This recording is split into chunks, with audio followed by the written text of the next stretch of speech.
الحمد لله وكفى وسلام على عباده الذين اصطفى أما بعد. قال الله تبارك وتعالى في القرآن المجيد والفرقان الحميد: فأعوذ بالله من الشيطان الرجيم. بسم الله الرحمن الرحيم. يا أيها الذين آمنوا قوا أنفسكم وأهليكم نارا وقودها الناس والحجارة عليها ملائكة غلاظ شداد لا يعصون الله ما أمرهم ويفعلون ما يؤمرون. وقال النبي صلى الله عليه وسلم: كلكم راع وكلكم مسؤول عن رعيته، أو كما قال عليه الصلاة والسلام. حضرات علماء کرام، ائمہ اعظام، محترم بزرگوں، نوجوان دوستوں، آج آپ کے مدرسہ تعلیم القرآن کلیان پور کے مدرسے کا، بڑے مدرسے کا یہ سالانہ جلسہ ہے، اور جس میں غالباً 5 بچوں نے قرآن کریم حفظ مکمل کیا ہے. قرآن کے بارے میں، علم کے بارے میں، عالم کے بارے میں ابھی آپ حضرات کے سامنے نوجوان عالم مقرر حضرت مولانا مفتی محمد عادل صاحب مدظ اللہ العالی خطاب کر رہے تھے اور سمجھا رہے تھے. میرے بھائیوں، اللہ تبارک و تعالیٰ نے ہم سب کو ایمان والا بنایا اور دنیا کے اندر بھیجا، اور ہم سب کو 2 ذمہ داری دی گئی ہے. 2 ذمہ داری دی گئی ہے، ایک اپنی ذات کی اور ایک اپنی اہل و عیال کی، یعنی اپنی بیوی کی، بچوں کی، بچیوں کی. یہ 2 ذمہ داری اللہ نے ہمیں دی ہے. اور یہ ذمہ داری کون سی دی ہے؟ یہ ذمہ داری دی ہے کہ ہم اپنے آپ کو بھی، اپنی اولاد کو بھی، اپنی بیوی کو بھی جہنم سے بچائیں. یہ ہماری ذمہ داری ہے. اللہ تبارک و تعالیٰ نے 2 چیزیں بنائی ہیں، ایک جنت اور ایک جہنم. دنیا میں جتنے بھی انسان آئے ہیں، جتنے بھی جاندار آئے ہیں، سب کو ایک نہ ایک دن دنیا سے جانا ہے. چاہے وہ جوان ہو، چاہے بوڑھا، چاہے بچہ. کوئی جوانی میں جاتا ہے، کوئی بچپنے میں جاتا ہے، کوئی بڑھاپے میں جاتا ہے. لیکن میرے بھائیوں، یہاں ہم آئے ہیں آخرت کی تیاری کے لیے. دنیا کے نقشوں میں ہم بھول گئے، دنیا کے نشے میں ہم بھول گئے، جوانی کے نشے میں ہم بھول گئے کہ ہمیں مرنا ہے. اگر یہ یاد ہو کہ مرنا ہے اور وہاں جا کر اللہ تبارک و تعالی ہم سے کچھ سوال کرے گا، اس کے جواب کی تیاری ہم دنیا میں کریں گے. آپ حضرات ماشاءاللہ، یہ نوجوان کلیان پور کا کالج کے اندر پڑھتا ہے، اسکولوں میں پڑھتا ہے. اب اسکولوں میں پڑھنے والا جو کبھی اسکول میں حاضری نہیں دیتا، گھر سے تو نکلتا ہے پڑھنے کے لیے، لیکن راستے میں دادا گیری دکھانے میں، راستے میں آوارہ گردی کرنے میں، بڑھانا چلا گیا، شاپور چلا گیا، مستی کر رہا ہے. روزانہ کا وقت یوں ہی گزر رہا ہے. لیکن جیسے ہی ایگزام وقت آتا ہے، امتحان کا وقت آتا ہے، تو اسے بھی فکر ہونے لگتی ہے کہ امتحان ہونے والا ہے، سال بھر میں نے یوں ہی گزارا ہے، اب کم از کم کیس پیپر نکلوا کر انہی کی تیاری کر لوں، کچھ کتابوں کو دیکھ لوں تاکہ امتحان میں بھی کچھ لکھ دوں. یہ جو تیاری کرنے میں لگا ہے، چاہے وہ گیس پیپر نکلوا کر، چاہے وہ کتابوں کو دیکھ کر، کیوں اس کے دل میں خوف ہوا، اس کے دل میں احساس ہوا 1 مہینے کے بعد امتحان ہونے والا ہے اور مجھے بھی سوال کا جواب لکھنا ہے، تو میں بھی اپنی کچھ تیاری کر لوں. اسی طریقے سے مرنا تو سب کو ہے، اب نہ معلوم کب موت آ جائے۔ اور اللہ تبارک و تعالیٰ نے 4 سوال ہمیں دیے ہیں، بس یہ بات سمجھانی ہے مجھے، 4 سوال ہمیں دیے ہیں۔ جیسے ایگزام کی تیاری ہوتی ہے اور اگر خدا نخواستہ کوشچن آؤٹ ہو جائے، پیپر لیک ہو جائے تو ہم پھٹافٹ اس کی تیاری کرتے ہیں۔ اگر کوئی ہمارا ٹیچر، ہمارا کوئی پروفیسر ہمیں اشارہ کر دے کہ یہ کوشچن آئیں گے تو ہم ان کوشچنوں کی تیاری اچھی طریقے سے کر لیتے ہیں، خوب یاد کر لیتے ہیں، خوب ان کا پریکٹیکل کر لیتے ہیں۔ اور اگر وہی کوشچن آ گئے تو ہمارے مزے بلے بلے، ہم بڑھیا لکھتے ہیں، کاپیاں بھرتے ہیں اور خوش ہوتے ہیں کہ اب تو ہمارے نمبر اچھے آ ہی جائیں گے۔ اللہ تبارک و تعالیٰ نے اپنے 4 سوال بتا دیے۔ اے میرے بندو، اے میری بندیو، کل جب تم میرے پاس آؤ گے یہ 4 سوال میں کروں گا، ہر ایک سے کروں گا، کوئی بچے گا نہیں، ہر ایک سے یہ 4 سوال ہونے ہیں۔ حدیث کے اندر فرمایا لا يزال قدم ابن آدم حتى يسأل عن 4، عن عمره فيما أفناه، وعن شبابه فيما أبلاه، وعن ماله من أين اكتسبه وفيما أنفقه، وعن علمه ما عمل بما علم، أو كما قال عليه الصلاة والسلام۔ کل قیامت کا دن ہوگا، یہ دنیا پلٹ دی جائے گی، یہ دنیا ختم کر دی جائے گی۔ یوم تبدل الارض غیر الارض والسماوات وبرزوا للہ الواحد القہار۔ یہ زمین پلٹ دی جائے گی، یہ جو کچھ آج دکھ رہا ہے یہ سب ختم ہو جائے گا، چٹیل میدان ہو جائے گا، اور وہاں پر حضرت آدم سے لے کر قیامت تک جتنے بھی انسان آئے ہیں دنیا میں سب کے سب وہاں پر ہوں گے۔ ہندو، مسلم، سکھ، عیسائی، یہودی، بدھسٹ، بڈھے، جوان، عورت، مرد، عالم، جاہل، سب وہاں پر لائن میں لگے ہوں گے اور سب کے پیر سیمنٹیڈ ہوں گے، جمے ہوئے ہوں گے، کوئی ہل نہیں سکتا، کوئی حرکت نہیں کر سکتا۔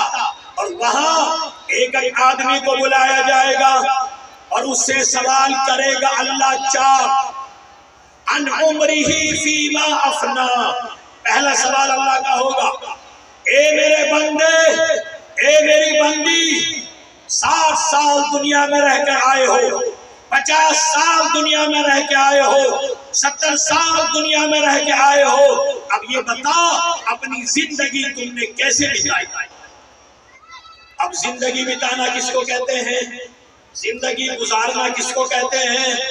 5 چیزوں کے استعمال کا نام زندگی گزارنا ہے۔ دماغ، آنکھ، کان، زبان، ہاتھ اور پیر، یہ تو کرتے ہیں، کچھ بھی کریں گے ان 5 چیزوں کا استعمال ہوگا۔ ان 5 کے علاوہ کوئی اور چھٹی چیز ہے نہیں جن کا استعمال ہو۔ یہ 5 چیزیں ہیں جن کو ہم استعمال کرتے ہیں، اپنی مرضی سے کرتے ہیں، اس پر کوئی سیکورٹی نہیں ہے، کوئی اس پہ گارڈ نہیں ہے، کوئی نگراں نہیں ہے۔ آنکھوں سے اپنی مرضی سے دیکھتے ہیں، کانوں سے اپنی مرضی سے سنتے ہیں، زبان سے اپنی مرضی سے بولتے ہیں، دماغ سے اپنی مرضی سے سوچتے ہیں، اور ہاتھ پیر کو اپنی مرضی سے استعمال کرتے ہیں۔ اللہ تبارک و تعالیٰ نے یہ 5 چیزیں دے کر ہمیں بتایا آنکھ کو کیسے استعمال کرنا ہے، کان کو کیسے استعمال کرنا ہے، زبان کو کیسے استعمال کرنا ہے، دماغ کو کیسے استعمال کرنا ہے۔ کل جو اللہ پوچھے گا وہ کیا پوچھے گا؟ اے میرے بندے بتا، میں نے کہا تھا دماغ میں کسی کے خلاف سازش مت بنانا، کسی کے خلاف پلان مت بنانا، اس دماغ میں اچھی باتیں سوچنا، اچھے پلان بنانا۔ اور اے میرے بندے، میں نے کہا تھا اس زبان سے گانے نہ گانا، گالی نہ دینا، چغلی نہ کرنا، غیبت نہ کرنا، قرآن پڑھنا، حدیث پڑھنا، دین کی بات کرنا، بھلی بات کرنا، گندی بات نہ بولنا۔ اور اے میرے بندے، میں نے کان کے بارے میں کہا کہ ان کانوں سے گالی نہ سننا، غیبت نہ سننا، چغلی نہ سننا، قرآن سننا، حدیث سننا، دین کی بات سننا۔ اور اے میرے بندے، آنکھوں سے ماں کو دیکھنا اور تو تمہارے لیے بھی ہے، ان آنکھوں سے ماں کو دیکھنا، عورت اپنے باپ کو دیکھے، عورت اپنے شوہر کو دیکھے، عورت اپنے بھائی کو دیکھے، عورت اپنے بہن کو دیکھے، اور اسی طریقے سے مرد ان آنکھوں سے اپنی بیوی کو دیکھے، اپنی ماں کو دیکھے، اپنی بہن کو دیکھے، اپنی بیٹی کو دیکھے۔ اس کے علاوہ اگر ان آنکھوں نے اجنبی عورتوں کو دیکھا، جو عورت میری ماں نہیں لگتی، ماں سمان ہے، عورت میری بیٹی نہیں لگتی، بیٹی سمان ہے، عورت میری بہن نہیں لگتی، بہن سمان ہے، جو سمان میں آتی ہے ان کا دیکھنا بھی حرام اور گناہ کبیرہ۔ تو کل قیامت میں اللہ تبارک و تعالیٰ پوچھے گا، ان آنکھوں سے جو میں نے کہا تھا وہی دیکھا، اس زبان سے جو میں نے کہا تھا وہی بولا، ان کانوں سے جو میں نے کہا تھا وہی سنا، اس دماغ سے جو میں نے کہا تھا وہی سوچا، یا اپنی مرضی چلائی۔ آج کل جیسے ایک نعرہ چلا تھا، میرا بدن میری مرضی، چلا تھا نا، میرا بدن میری مرضی، اور جب جہاں حجاب کی بات آ رہی تھی وہاں پر میرا بدن میری مرضی۔ یہ بدن نہ میرا ہے نہ میری مرضی ہے، آنکھوں پر اس کا پہرا، کان پر اس کا پہرا، دماغ پر اس کا پہرا، زبان پر اس کا پہرا۔ ہاں، یہاں کوئی روکے گا نہیں، یہاں کوئی منع نہیں کرے گا۔ تم اجنبی عورت کو دیکھو، کوئی منع نہیں کرے گا، گندی چیزیں موبائل میں دیکھو، کوئی منع نہیں کرے گا، گانے کانوں میں لیل لگا کر گانے سنو، کوئی منع نہیں کرے گا۔ لیکن نوجوان، مرنا تو ایک دن ہے، کل قیامت میں رب پوچھے گا، اے میرے بندے، اے میری بندی، بتا 50 سال رہ کر تم نے 50 سال تک آنکھوں کا، کان کا، زبان کا، ہاتھ و پیر کا کیسے استعمال کیا؟ آج مجھے بتا۔ سوچو جوان بھائیوں، اور تو سوچو اگر آج رات میں انتقال ہو گیا اور کل کو رب نے پوچھا تو کیا جواب دو گے؟ پہلا سوال۔ دوسرا سوال اسپیشلی اللہ کا، وَعَنْ شَبَابِهِ فِيمَا أَبْلَاهُ، یہ جوانی جو آج ملی ہوئی ہے، یہ دودھ پینے سے، گھی کھانے سے، ٹونک پینے سے، صبح کو واکنگ کرنے سے، جم میں جانے سے، اس سے نہیں ہے۔ یہ تو اللہ کا فضل ہے۔ دو نعمتوں کو اللہ نے بتایا خاص طور سے، نعمتان مغبون فیہما کثیر من الناس، الصحۃ والفراغ۔ دو نعمتیں اللہ تبارک و تعالیٰ اسپیشلی دیتا ہے، وہ سب کو نہیں ملتی، کسی کسی کو ملتی ہے۔ پہلی نعمت تندرستی، صحت، بدن مضبوط ہے، سڈول ہے، تندرست ہے، بیماریوں سے پاک ہے۔ یہ بدن ایسا کس نے بنایا؟ اللہ نے۔ اور دوسری نعمت، یہ بڈھے بڑھیاں جن کی اولاد کارگر ہیں، بیٹے کام کے ہو گئے، کھیتی کا کام بیٹوں نے سنبھالا، فیکٹری کا کام بیٹوں نے سنبھالا، دکان کا کام بیٹوں نے سنبھالا، باپ کے ذمہ کوئی کام نہیں ہے۔ اس باپ پر اللہ کا بہت بڑا انعام ہے۔ اور ایسے ہی گھر کا کام سنبھال لیا بیٹیوں نے، گھر کا کام سنبھال لیا بہووں نے، اب ماں کے ذمہ کوئی کام نہیں رہا۔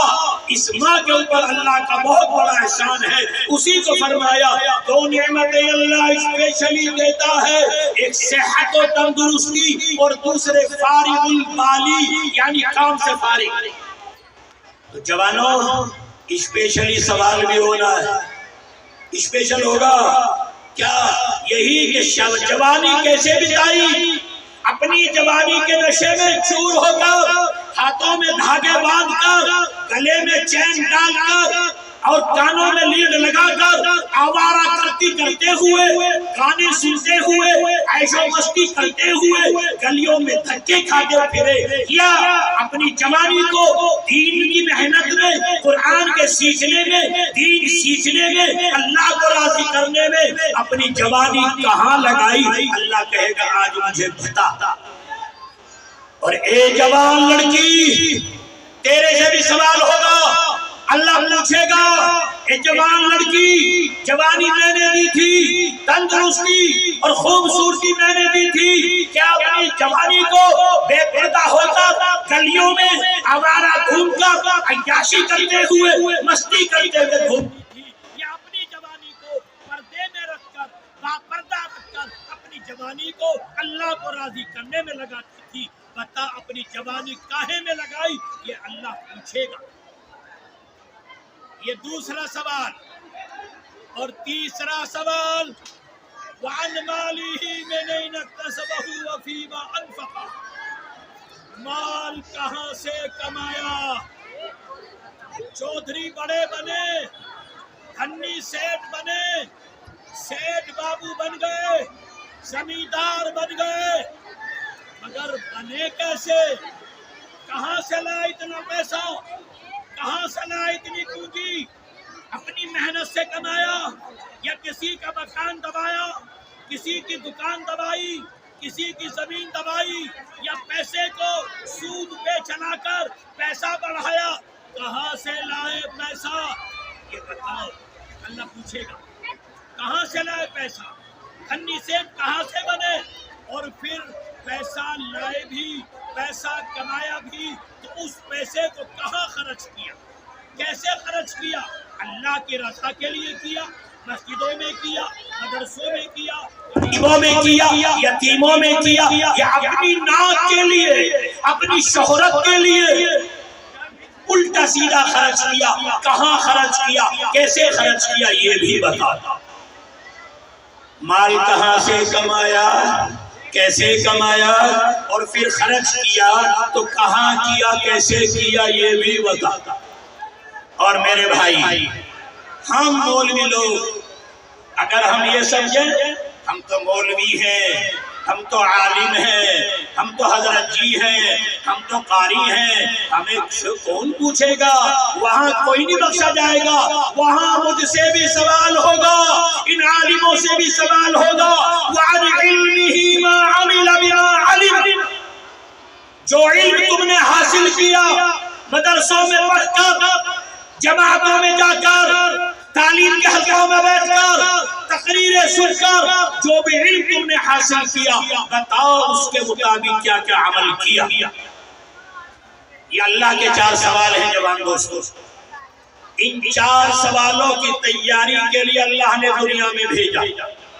اگر یہ 4 سوال ہم نے تیار کر لیے تو انشاءاللہ دنیا میں بھی کامیاب، آخرت میں بھی کامیاب. اور اگر ان 4 سوالوں کو ہم نے بھلا دیا، یہاں ہم بڑے باپ کے بیٹے ہیں، ہم پردھان کے بیٹے ہیں، ہم چودھری کے بیٹے ہیں، ہم فلاں کے بیٹے ہیں، اور اسی بیٹا گری میں، پردھانی میں، چودراہٹ میں، آوارہ گردی میں لگے رہے، عیاشی میں لگے رہے، لوگوں کو ستانے میں لگے رہے، لوگوں کو ظلم کرنے پر لگے رہے، تو یاد رکھ لینا مرنا تو ایک دن ہے ہی. پھر قبر میں کیا ہوگا؟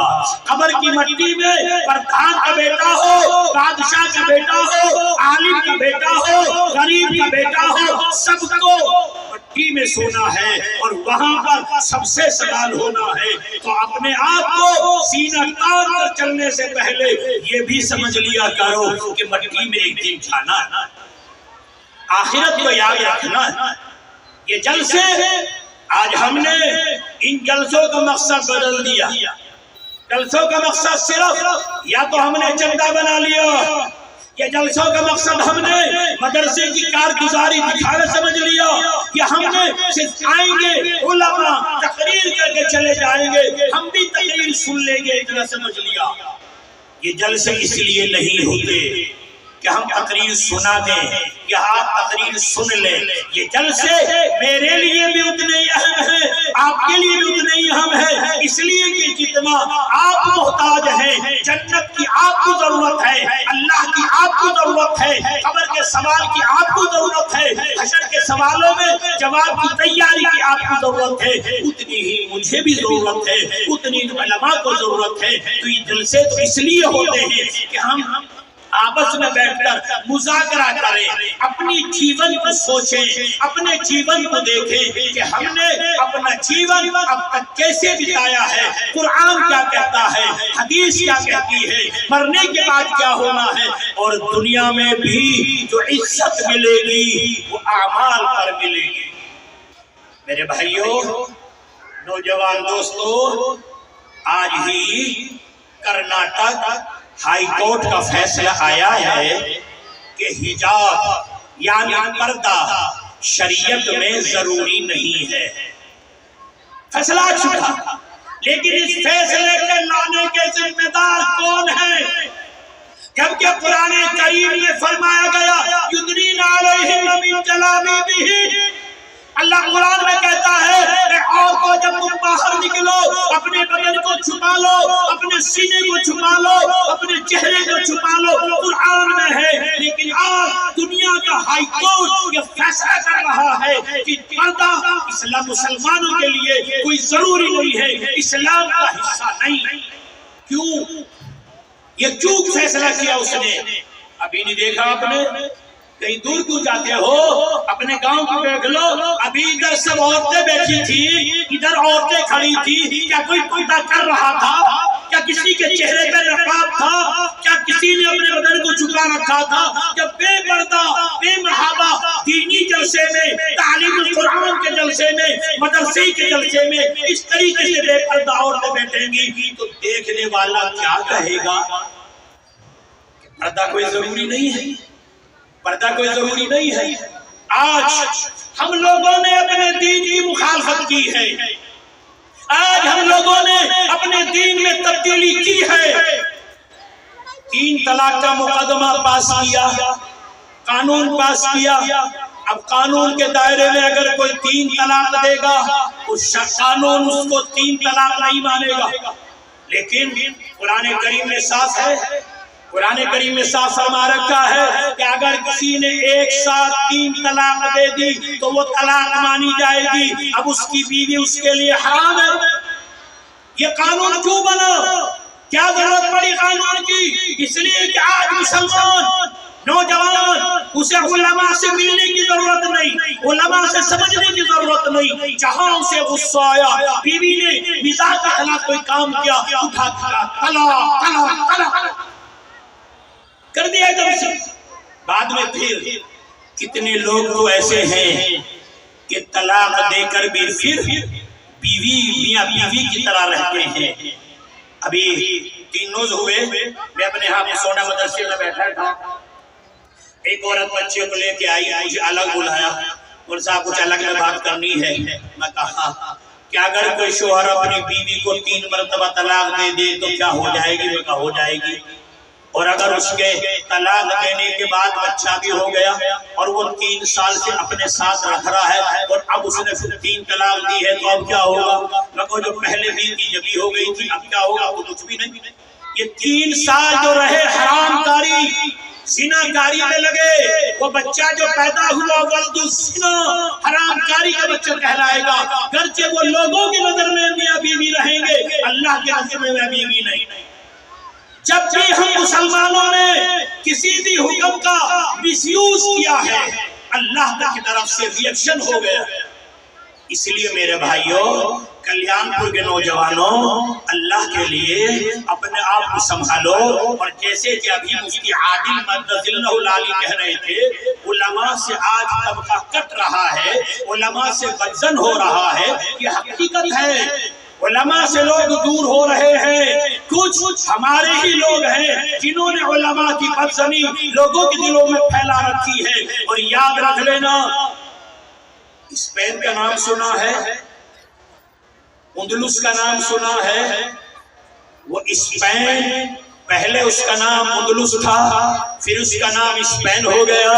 اس میں مسلمانوں نے 800 سال حکومت کی ہے، اس میں 800 سال حکومت کی ہے مسلمانوں نے، لیکن پھر وہی ہوا، یہودیوں نے، عیسائیوں نے عوام کو، مسلمانوں کو، عوام کو علماء سے کاٹ دیا، علماء سے بدزن کر دیا، علماء سے دور ہونے لگے، اور جب علماء سے دور ہونے لگے گناہ بڑھنے شروع ہو گئے، اور جب گناہ بڑھنے شروع ہو گئے تو پھر وہ دن بھی آ گیا، وہ دن بھی آ گیا، پورے اندلس میں اعلان کر دیا گیا۔ بس آخری بات سمجھ لو، وہی دن لانے کی کوشش کی جا رہی ہے، اور اس دن سے اگر رکنا ہے، اور اس دن کو اگر روکنا ہے، وہ طاقت کے بلبوتے پر نہیں رکے گا، فوج کے بلبوتے پر نہیں رکے گا، حکومت کے بلبوتے پر نہیں رکے گا، وہ رکے گا جب یہ جوان اپنے اللہ کو راضی کرے گا، اور رب کے سامنے جھکے گا، اور رب کی اطاعت کرے گا، اور جب یہ جوان لڑکیاں اپنے آپ کو پردے میں رکھیں گی، شریعت کے مطابق زندگی گزاریں گی، جس دن یہ ماحول بن گیا اس دن وہ دن ٹوٹ جائے گا، ورنہ وہ دن آ کر رہے گا۔ وہ کون سا دن تھا؟